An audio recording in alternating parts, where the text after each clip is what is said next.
UCLA football, been doing press conferences for a little over a week now. The players have been very confident, speaking very highly of the team, which you can kind of expect. But given the 4 straight losing seasons, it is definitely a change of pace. So, Jack, what are your big takeaways from the confidence that these players have in the team?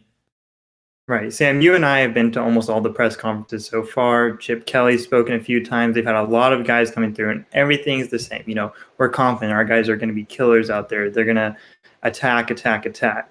And it's great to have confidence. You don't want a team to come out and say, maybe this is a lost season. Maybe we should all opt out. COVID's going to hamper us with the lack of spring training, the lack of a real fall camp. But I don't see any real reason the Bruins should be this confident right now.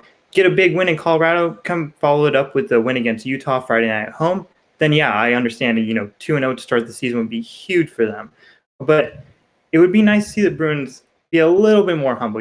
Understand that you've lost a couple of your top guys. You lost Josh Kelly, who carried the offense a lot last year. You lost some big guys both on offense and defense. Devin Asiasi now playing for the Patriots. You got Chris Barnes at the Packers. These are big-time guys that the Bruins are trying to replace.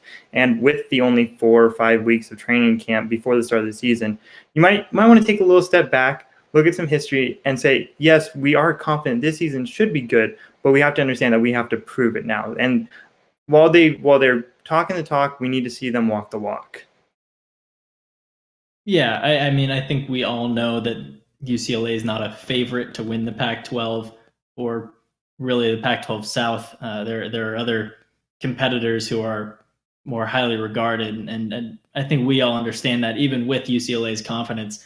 But at the same time, I like seeing this. It is a little different. I don't think they're just spewing garbage right now. They're not just using like filler or whatever. I think they honestly mean it, because this team, you say Devin Asiasi, Darnay Holmes, they're gone. This is probably the most roster consistency UCLA has had year to year. Definitely in the Chip Kelly era, but even going back a little bit further, I mean, you had Rosen stick around from 16 to 17, but you lose Tack McKinley. From 17 to 18, you lose Rosen. You bring in Spate, and then Spate leaves and you have DTR. But now there's consistency at quarterback. There's consistency at receiver, in the secondary, the defensive line. So there are changes in the offensive line, linebacker. I get it. You can't bring everyone back every year. But I feel like the core of this team is still pretty much intact. And I think that the chemistry has built over time over these last 3 years. The coaching staff has really installed what they want to.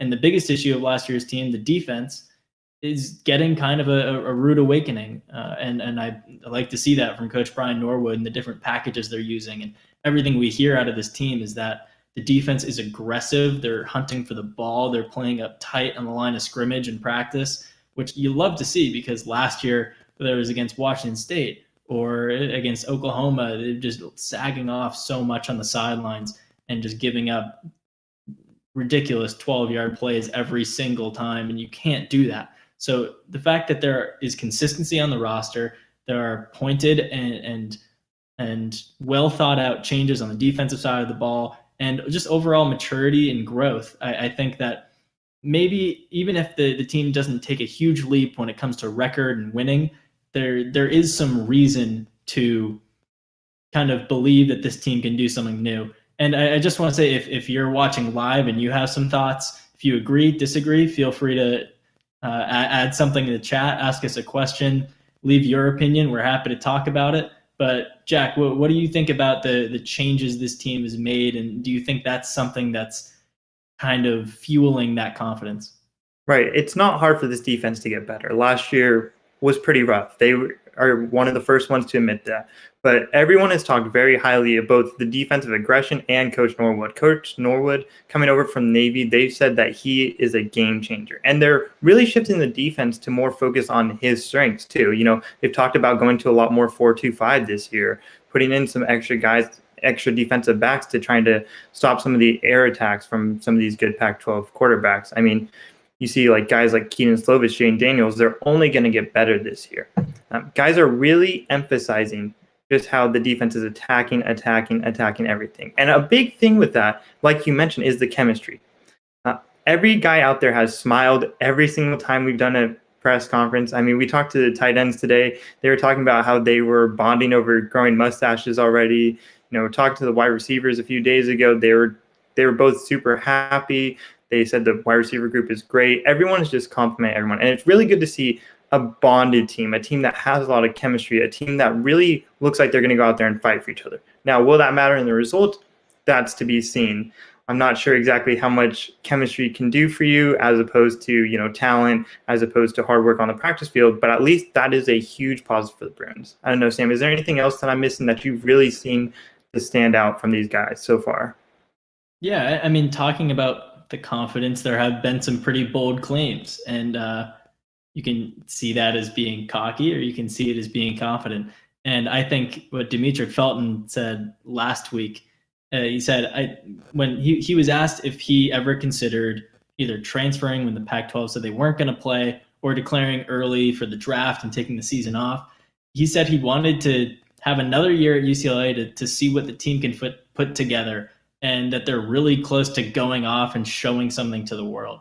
So I really like that mentality, because it's not a confidence, like an arrogance, like a on top of the world, we're better than you, but it's a chip on your shoulder kind of thing, no pun intended. And I think that's something that can really fuel this team. It's something this team has been missing the last couple of years. They've kind of been overlooked and haven't really had a way to combat that. But this like underdog, feisty, work hard, chip on your shoulder mentality is something that can really fuel this team, and I'm glad to see they have that this year.